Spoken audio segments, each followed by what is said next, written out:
Well, I'll be dipped. It's suspension time. It's a pretty cool vibe, you know? Look at this chair, right out of the 1970s, huh? Ooh, it's soft. Okay.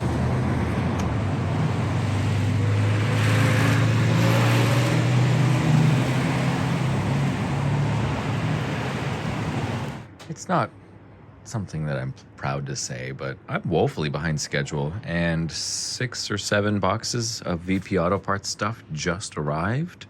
Another big one just around the corner here. It's time to make some space in this garage because I am at max capacity storage-wise, and I'm only at 1 car in here, so. Oy. All right, so that means I'm gonna put more shelves up here because these boxes, you can see they're threatening to fall. This is all parts from Ivy, like interior bits and pieces that are waiting for the second EV build. Let's build some shelves. Things get worse before they get better, so why don't we just check back in tomorrow and hopefully this will have sorted itself out overnight. Oh, hey, wow. Just like that. Looks like everything sorted itself out. We got a lot of work ahead. Oh, yeah. Hey, real interesting point, though. The rear sway bars on this car, they don't attach through the floor. They bolt only to the arms underneath. They don't even attach to the rear axle. We'll see in a minute. It's actually kind of cool. Bad timing. She had to get the kids loaded up and moved out of there. It's just my neighbor. Yeah, there's a lot of challenges when you're working in a city like this. And I'm out of breath, but got the car turned around faster than I thought I would. Carpet. Dehydration station. It's looking pretty dry now. I think we can close this up. I'm just sad that it's like this whole outdoor living situation. It's less than ideal, you know, in the trunk. Oof.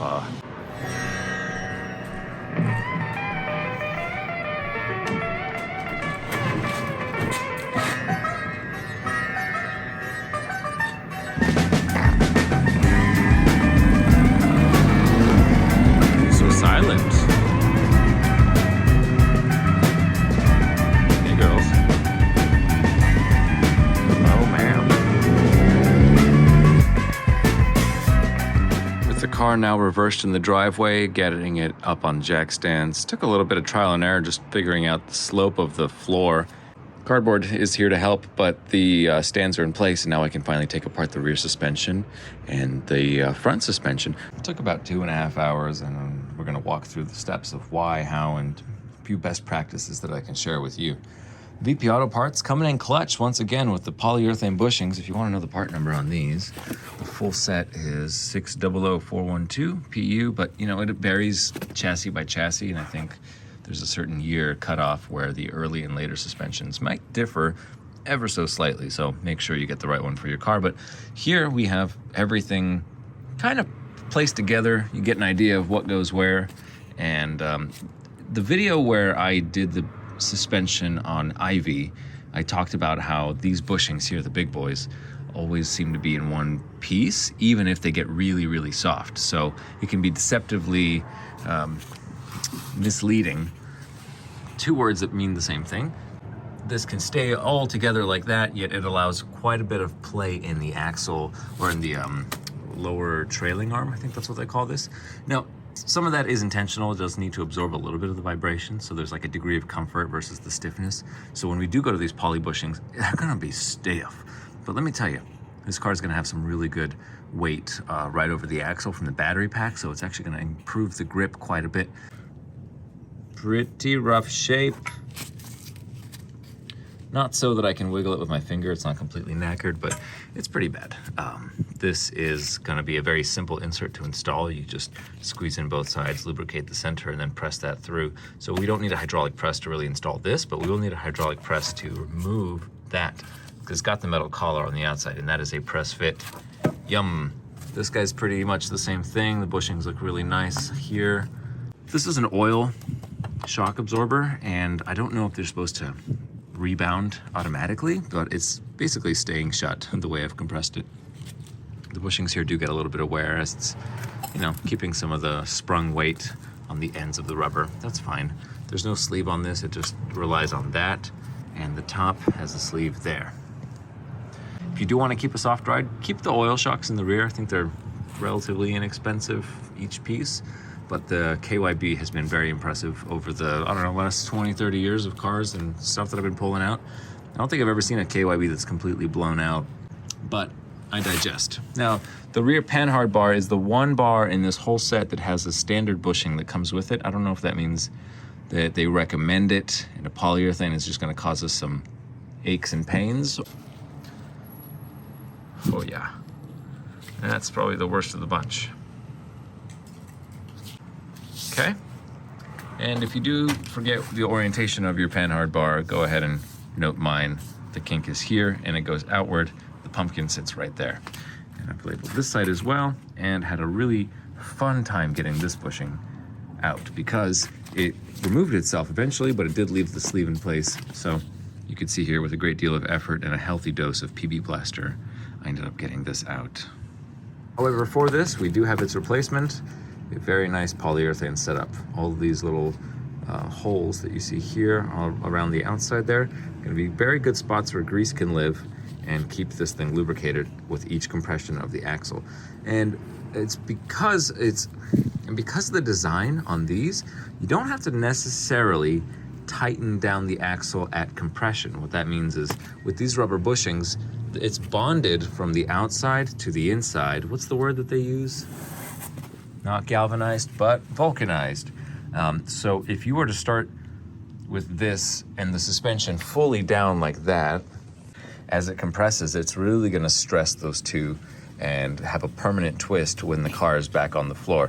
So you would rather compress the suspension by either setting the car down or jacking up the rear axle till all the weight is on it, and then tighten this down with the final torque spec, because then it will have the usable range and it's not gonna be already starting in a stressed position. Moving along, the springs that I removed from this vehicle are labeled 240. So I guess that means we had 240 rear springs on the axle, and the lowering springs that we have, of course, the unsprung weight size of each one is not a good indicator of what's what and where it will sit, because we're not gonna say, oh, this spring is 2 inches shorter, so it's automatically gonna lower the ride height 2 inches. No, these coils have a totally different rate of compression, and you can see that the size difference in the coils is one of those hints. Because it has some windings closer together and some further apart, this is a progressive rate spring.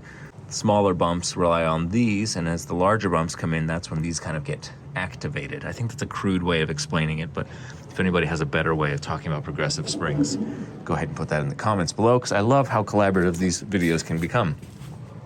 We all do each other and educate.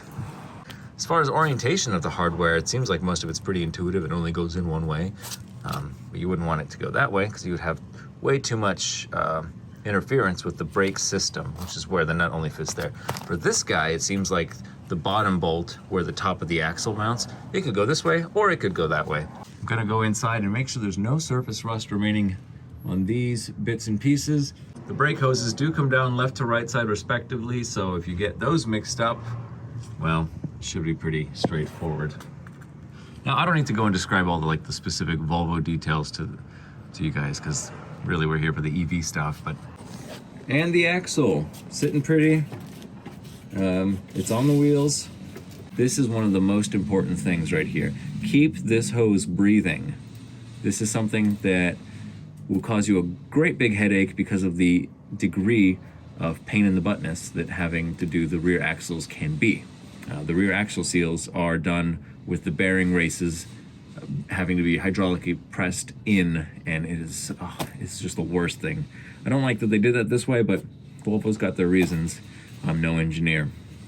So after 2.5 hours on the floor, my neck is getting very strong. These muscles from doing little chin-ups, as we'll call them. I'm gonna go ahead and take a lunch break, and then I'll be back to start on the front suspension. Hopefully I can get all that done while we still have a little bit of sunlight today, and I can show you all the bushings. I'm also gonna zip tie the bushings to each of the respective arms here, so when I bring them all to the shop, they have an idea of what's what. Okay, oh my gosh, I would love to go here for lunch. If you know, you know.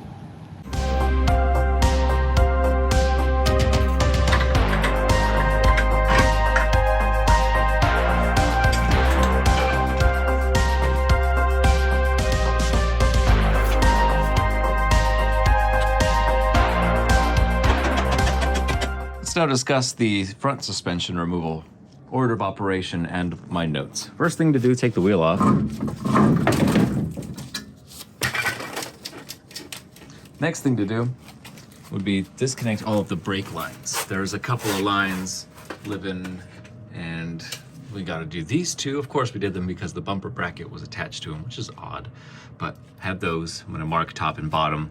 And then from there, I've got to put the key in the ignition so I could steer left to right. But you'll notice that the spring is sandwiched between the cross member and the lower control arm. So if we were to unbolt the upper ball joint or the lower ball joint here, the weight, the pressure from that spring would just shoot it open. That could be bad if our hand's there, if our face is there. Ask me how I know. The good thing about the force expanding those two is not only can we loosen the nuts, but we can also do it without the whole thing spinning, because you know sometimes ball joints will start to spin on you and you have to get like pliers or a pickle fork on it, and pickle forks do destroy the rubber boots, and pliers mar up the metal surface. So if you're having to remove these for any reason and reuse your ball joints, you're gonna come up against a little bit of trouble, which is why I recommend doing it this way. The next thing I do is also loosen the long bolt that holds the lower control arm in place. Now, and we can actually remove the shock absorber at any time. There's nothing sensitive about it. So it's got the two bolts at the bottom, and then the one up here with the bushing. Everything just drops through very nicely on the lower control arm. And then you can start to remove, with weight on the jack, you can compress this up a little bit, remove the two upper and lower ball joints. If you've already removed the hard lines on the brake caliper, you can then disconnect them enough so that this whole hub comes out. You can also remove the brake caliper earlier or later, it's fine. This is a hard line that goes from one part to the other, and I think this hard line does need to come off to get the brake caliper off because it's attached to the backing plate here. And then another hose, whereas the second hose is just attached directly to the caliper. Okay, so it's a 4-piston caliper with 2 little baby brake pads in there. And then you can drop everything, remove the spring, because it's not so big that you need to compress it, but with that lower control arm swinging all the way out very slowly, keep your safety glasses on, you should be able to get that spring out, lower control arm, upper control arm. Sway bar is attached to the lower control arm here, and it's got a bunch of little pieces to it, so you can save them all. You can see the other side right there. That's kind of the order of operations with the bushings, the spacers, the cups, the sleeves, all of it. And then everything is out. Now let's go look at the carnage on the other end. Also, cannot more highly recommend a swivel socket adapter or a swivel socket set. That'll really help get into spaces like this where you don't have a lot of clearance underneath. You need to kind of go down and then come out with the tool. Same thing for the bottom one here. And voila, our pile, upper control arm with the ball joint. There's our 2 springs. And you can see here the size difference. Again, our sport spring, about an inch, inch and a quarter lower than the factory's front spring. The coil size seems to be about the same. I'm expecting the ride height to be 1 inch lower. I think that's what it's specified as. So this is the big bolt that holds the control arm, and it's up inside of the cross member. On either side of this, there's a washer here, here. We're not gonna be using those with our new bushings, but it's a real bear to get these guys in. These are the 2 bolts at the cup. They're actually attached from the bottom up. I just put them back here as placeholders. This holds the shock absorber, as you can see right there, into place. If these are a little rusty or trapped leaves and mud and debris from never being cleaned out starts to rust them, it can be a real pain in the rear, so you want to spray a good amount of the PB blaster in there. And here you get a really nice view just how knackered these things can get. Oof. So ideally, you attach your vice grip right here to keep it from spinning so that you can undo this the rest of the way. Otherwise, the whole thing will spin on you as you try to loosen it up. Okay. Little tips and tricks. I'm sure a lot of you guys already know this, but sometimes I just get carried away talking to myself. The brake caliper, while it is 4-piston, tiny little brake pads in there, huh? 2 bolts. And here on the upper control arm, these bushings are not available unless you want to pay $180 for each one. They are different between front and rear. They both go one way. And any alignment shims to help the camber angle of the wheel are going to be there between these bolts, that bracket, and the backside of this on the upper end of the cross member. These 3 bolts here are the arm that comes down and out for the steering idler. There's a bolt right there, which is the limiter, so you don't oversteer or go too far, you know, with the wheel.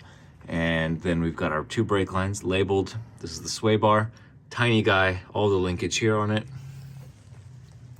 And a nice view of the inside of the cross member. This is where the spring mounts. It looks like the rubber ring is still up top. I want to make sure and retain that, and also lube it up nicely so there are no squeaks.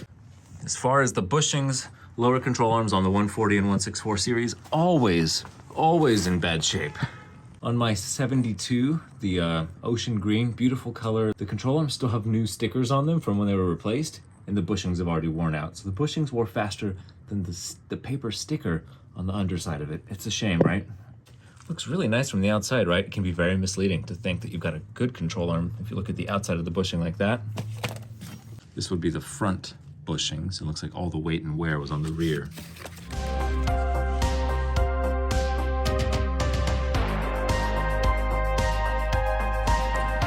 Okay, fellers and fellettes, let's have a look at our floating car now, and we'll go through this side of the bushings. The bits and pieces were easier to remove. This bushing has a nice bottom wear on it, because that's where all the weight and pressure sits on the bushing. And you can see the same on the other side. 3/4 of the bushing look pretty good, and then you get to the bottom and you're like, oh, that's why. This ball joint's okay, but look at this guy. I can feel it rattling around in there, so it's pretty far gone. It's funny because this side actually looked better, but it seems to be the one with the more wear on it. Now's a good opportunity to shake the steering arm and see if there's any play inside the box, and it feels pretty good. Those boxes, I think, are still adjustable, even though they do have power steering options. Yeah, it's not the worst one I've seen, but there's quite a bit of rust on this rotor, so I'm glad we got new rotors from VP Auto Parts.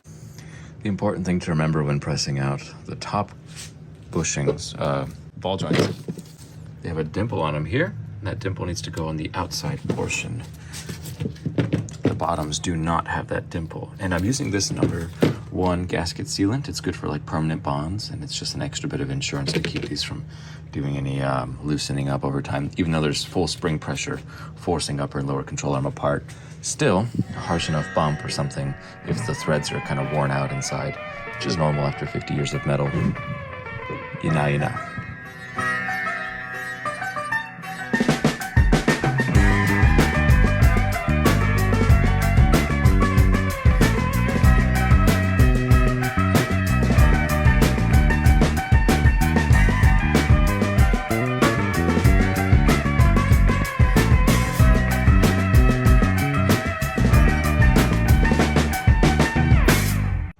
Okay, that's time for these to set. I'm gonna go run rehearsal for a few hours. Look at this. This boot here is really in good shape. There was one spot here where there was a break in the boot, and it was on this side that I think was tucked behind the lip. So like you almost couldn't see it, or maybe it was this side, because it looked really good. And then as you as we demonstrated earlier, there's a clink in this ball joint. And that's because when the boot had a small tear in it like that, and it looks pretty good from 3 out of 4 sides. Oh yeah, it's the outside. The inside got dry completely. Water gets in, starts to rust it. And now this ball joint has noticeable play from just the friction of these two surfaces rubbing, and it's click, click, click. Sooner or later, this would break as it wears itself down. So you always want to make sure that your ball joints, while the boots might look intact, inspect them thoroughly and check for grease. Some of these are greasable, like other cars will have a little nipple in the back here. You grease them pretty good, it oozes out the front. Bada bing, bada boom. Not these cars, but the job, thankfully, not too bad, huh? I'd like to demonstrate now just how easy it is to do the bushings on this failer. These are the torque rods, I think they're called. And look at that. Oh, so good. So good to have like a break finally with some of these parts. And I'm still using the clamp here because my Amazon bushing press kit tool thing is not going to be here for 2 days, so let's make the most of it. Like the saying goes, if you can't get out of it, get into it. I'm using a big socket, 32 millimeter. This should fit in there nicely.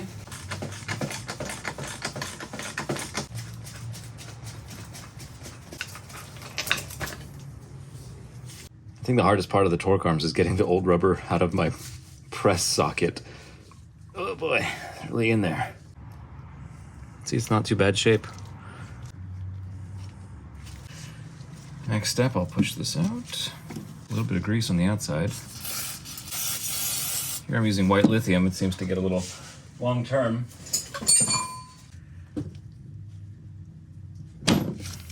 Bada boom.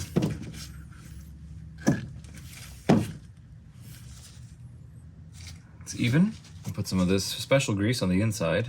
IPD sells a blue version of this grease, like an aqua lube or something. It's really high tack, very resistant to chemicals, any sort of road grime, water. This is similar. This is very like clutch bearing grease. It's good stuff though. We'll lube up the channels on the inside of this. See those rectangular cutout channels? Press the sleeve in. Bada boom. That's it. One torque rod is ready. And I'll be dipped again, because it looks like it worked. I'm amazed. I am amazed indeed that this is big enough of a cup. It's the largest one in the ball joint press set, and it looks like it fit, and it looks like it worked. All right, look at that. It's in there. I just gotta kind of force it out, try to reclaim the cup, because it's a big block of rubber. Wow, cool. That's good progress.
I had to smush it down so I could get a socket in there that would actually, fit. Oof. I'm telling you, having the right tools, that's really important. But having a little bit of brain power, wow, my hair, can also go a long way in solving some problems. Excuse me. This place, is it new? I think maybe, I don't know. There was a motel on this spot, though, right? The Haven Air? I don't know. What do you know? It's working. Guess I could return that $130 Amazon box if it ever arrives.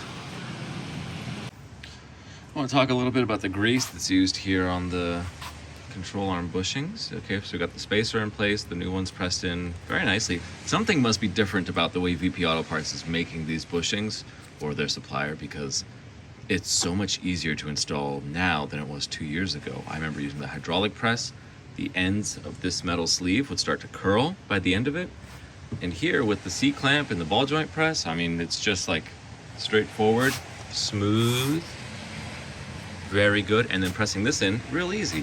It looks like this is about easy as well. So as I'm getting ready to grease this, I'm almost exhausted the little clutch pack, not clutch pack, the clutch looking, like throwout bearing style grease that was given to me, but I want to show you how stringy it is.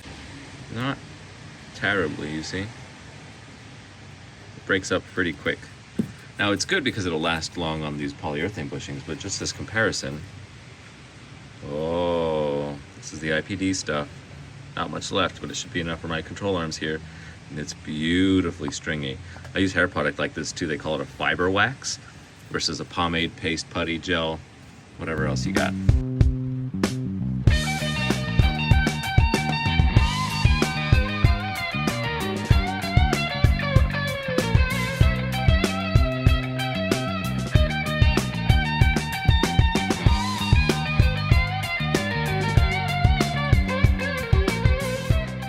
almost can't believe I've been doing all of these bushings with this one ball joint press clamp. That's just fantastic.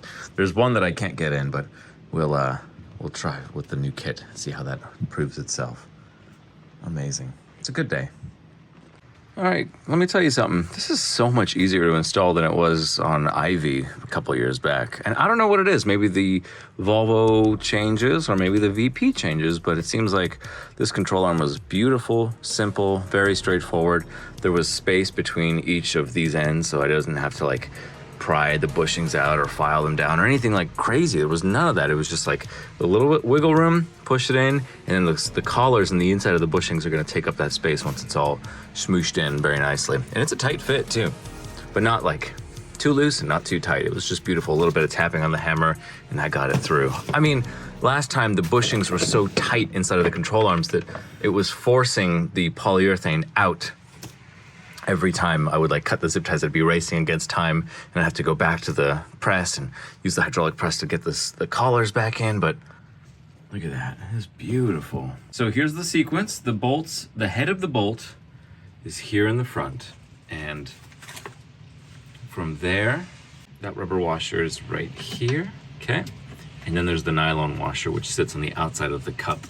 And then there's the cup, of course, the control arm, and then the inside has the head of the bushing, and then on the inside of the head is a steel washer, just like the one on the outside here.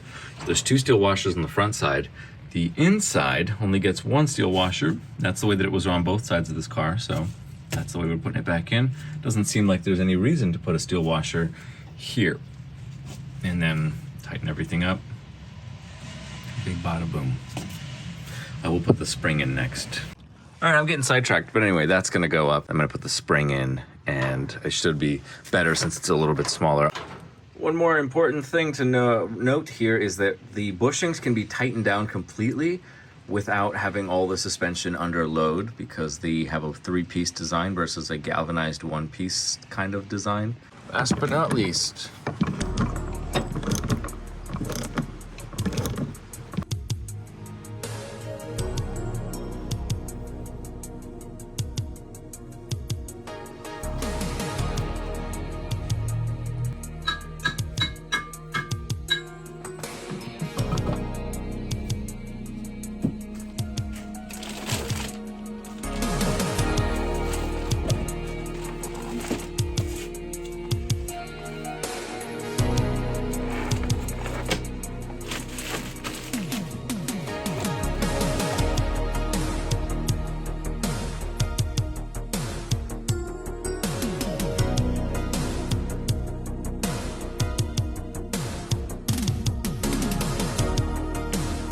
rear sway bar installation. This is the one where you don't have to put holes in the bottom of the car. Yay, finally a solution.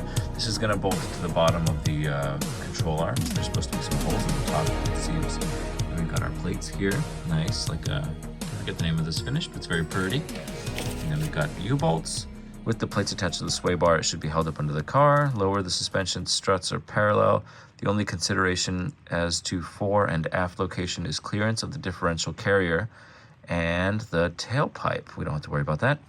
With the bar in position against the bottom of the lower suspension strut, mark it for drill. Oh man. Road test the car, familiarize yourself with your car's greatly improved handling characteristics. As we cannot supervise your installation or your driving, we cannot be held responsible for more than the cost of the kit. Hardware gives you the numbers, very thoughtful of them. Plates, lock nuts, blah, blah, blah. This is who knows what company, but I'm excited that it's here.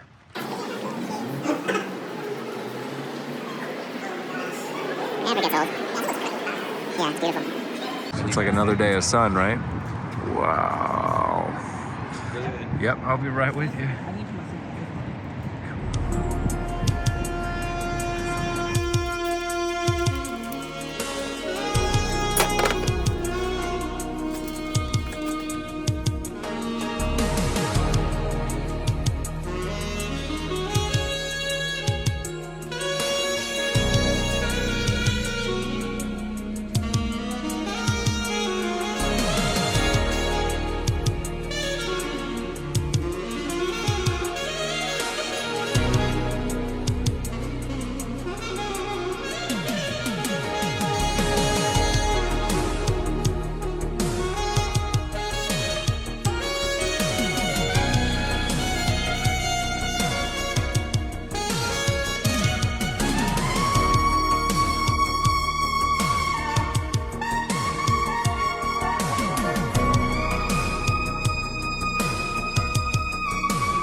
All the new brake parts are in for the front. The wheel bearings have been packed. The adjustment for the wheel bearing is to tighten it pretty good and then back off to the next flat so that you can have the hole that lines up for the cotter pin, you know, standard stuff. And then you want a little bit of drag, but you also want it to be nice and loose so that it doesn't, you know, you don't want any wobble, so you can just kind of wiggle the rotor back and forth, you know, pinching it on either side. And if there is any wobble, that bearing is too loose. It's also a good idea to check it after the first drive.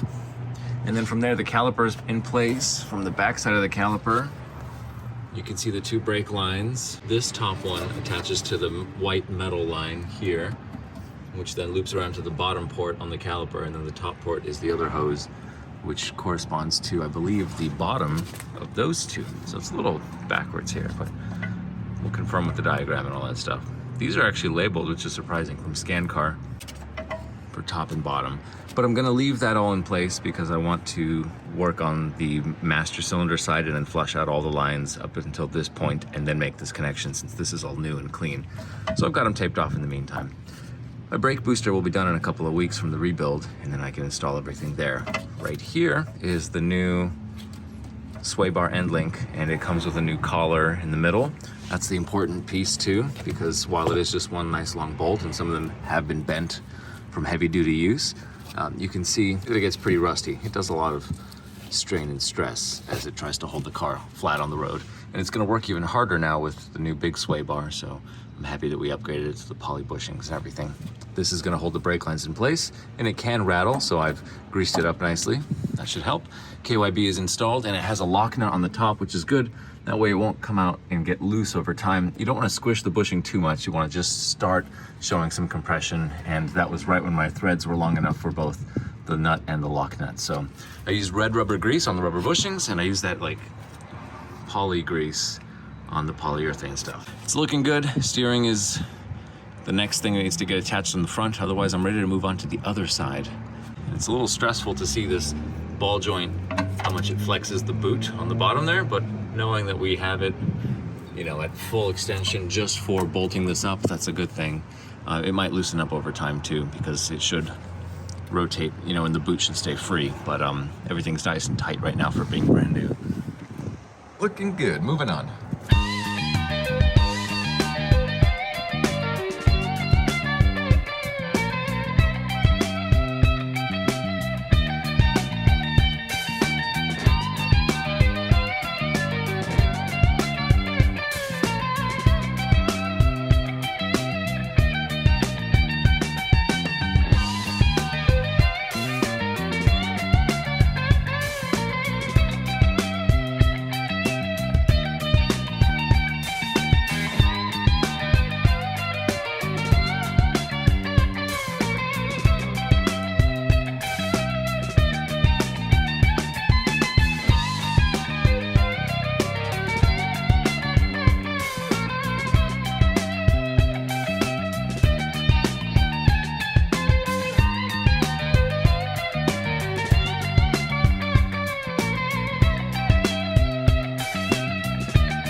I remember from school. One of them is when you're packing the bearing, old grease will come out unless you really hyper clean it using like compressed air and a lot of parts cleaner. And it's great. We don't have compressed air here, but it's fine. We got a lot of brake cleaner, which has some pressure, but as you're pumping the grease through the bearing or packing it through your hand, there's the old black grease which will come up first. So I make sure to scoop that away, and you can see the black spots here. You're packing the bearings inside. You don't want to put too much grease. You want to fill the cavity between the larger and smaller, or inner and outer race, and that gives it enough space for the spindle to be adequately greased, for grease to get to all the bearings, and for it also to have room to breathe. You know, everything expands and contracts and breathes with atmospheric pressure, temperature changes, etc. And then make sure that the races here are nicely greased as well. Cool. It keeps the race relations smooth for many, many, many years. Okay. They just want to be treated the same, everybody. Not all bearings are created equal. Wait a second. I think I'm getting a little down this hole here. So this is ready to go back on the spindle. It's painted, it's ready. Let's put her back together.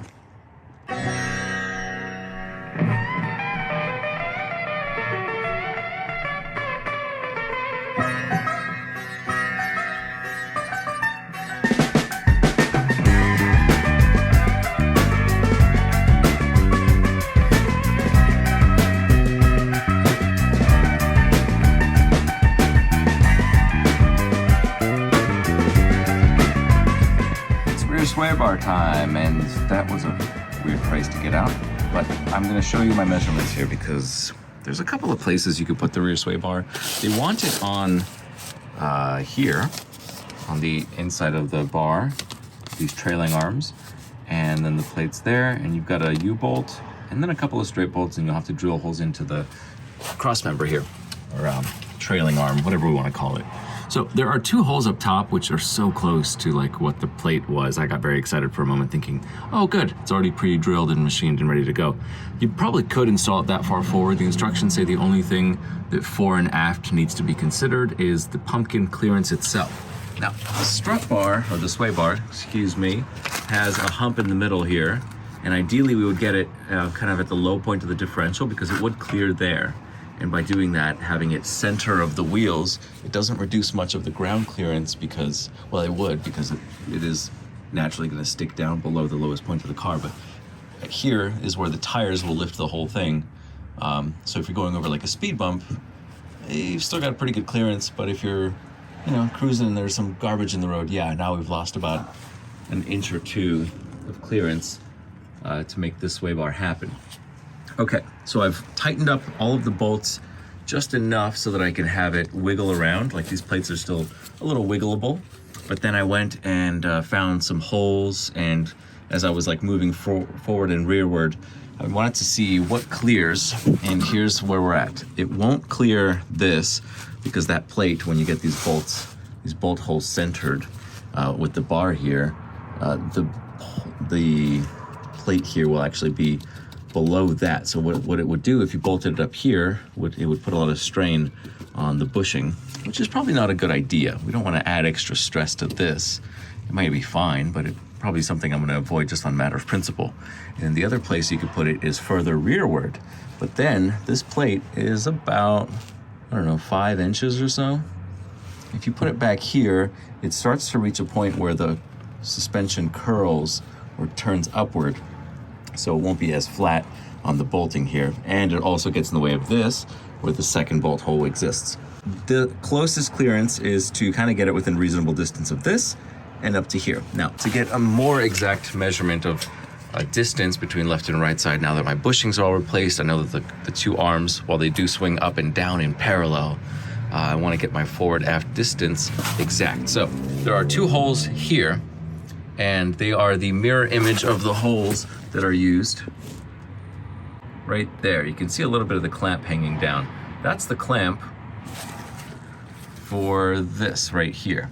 They do have the holes on both sides though, so that you can reverse the arms left to right, which is good if you ever need to replace these arms. But at first glance, I didn't see the holes here, but you can see all my scrape marks from the screwdriver. Yeah, you can see there the light through the holes. So they go all the way through and they're even. So these holes measure 1 3/8 inches, that's center to center. Divide that by 2, you get 1/2 plus 3/16, or 11/16. So that is the distance there. That is the middle point. So I just drew a line there, used my fancy triangle, perpendicular drop down below, and we have our plate set to where it can be drilled. I'm gonna try to get a marker from here all the way to the top and get some 3/8 inch drill bits and drill these babies. And then we're gonna use these nice bolts that are supplied with the kit and the washers and the lock nuts. And then everything should be cleared right at the drain port for the differential.